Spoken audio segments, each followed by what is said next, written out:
Everybody, this is Tristan Emond with Mindful Living Realty, and welcome back to Tristan and his Whiteboard Live. Today we're going to talk about, should you move in early? So here's the situation. You are buying a property.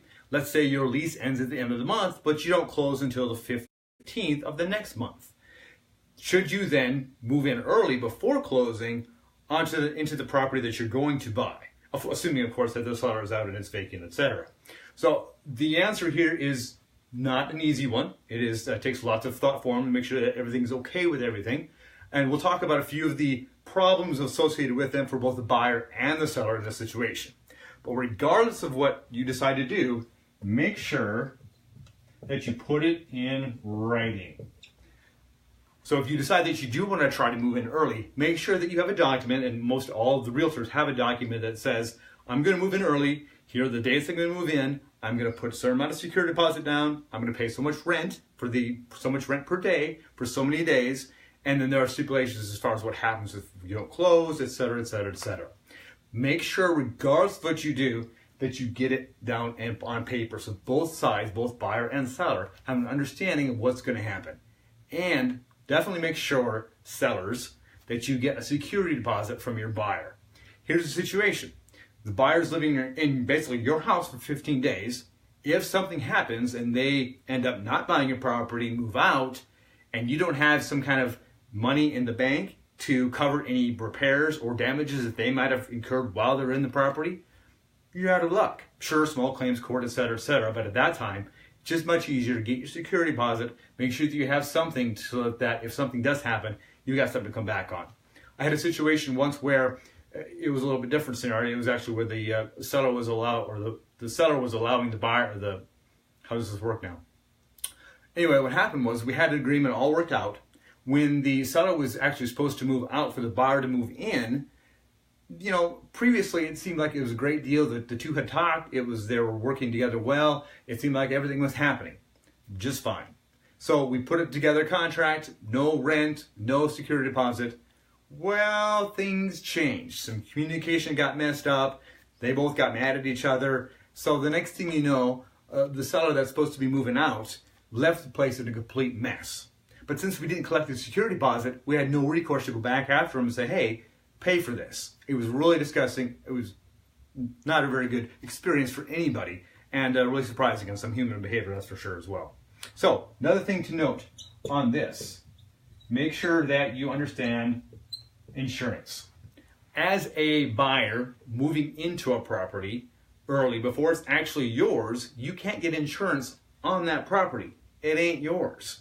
You will get insurance upon your stuff, the stuff that you own that's in the property, but not on the property itself. Perhaps there's some liability if someone would happen to break their leg or something on the property, but the house itself is not covered by your insurance company. It's covered by the seller's insurance company. So, case in point, let's say you move in and 2 days before closing, legendary South Dakota hailstorm, roof gets damaged, siding gets damaged. Are you going to close on the property? Probably not until all that's taken care of. And that's going to be on the seller's side to take care of. You don't want to close because you want to make sure the seller takes care of his stuff, and before you close, make sure that's all taken care of. So make sure you understand that on the insurance side of things, as a buyer, your stuff is only covered by what you have. The seller's is covering the house. And so make sure you understand that's how that's going to work. It could cause some problems if some insurance claims need to be made and the seller is being lazy, doesn't want to get those things taken care of, or has no incentive to get things taken care of. It can cause a problem. The other issue is what happens during a storm. Let's say there's a winter storm, the furnace breaks down. Well, as a buyer, you're looking at it going, I need to get this thing fixed. So you go ahead and get it fixed, you get it paid for. Who really should be paying for that? It's not really your house, you're just using it. Who should you pay for the furnace, or should the seller pay for the furnace?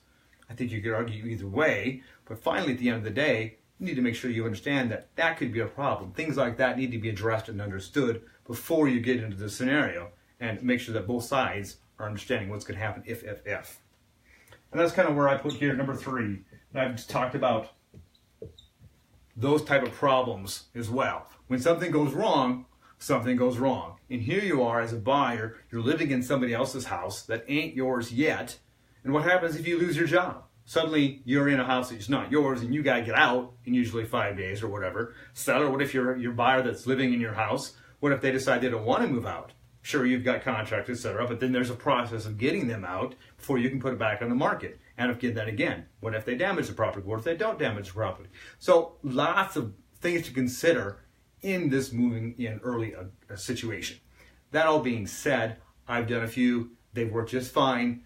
It can be done and it can be worked successfully. Just have to make sure that everybody understands whose responsibilities to do what, and hopefully everybody can be a decent human being and understand their responsibilities in every situation. All right? So, moving in early, could be good, could be bad, depending on how things go. Talk to you next time on Tristan and his Whiteboard. Hope things are great. It's an awesome spring weekend. Enjoy it. Have a great day.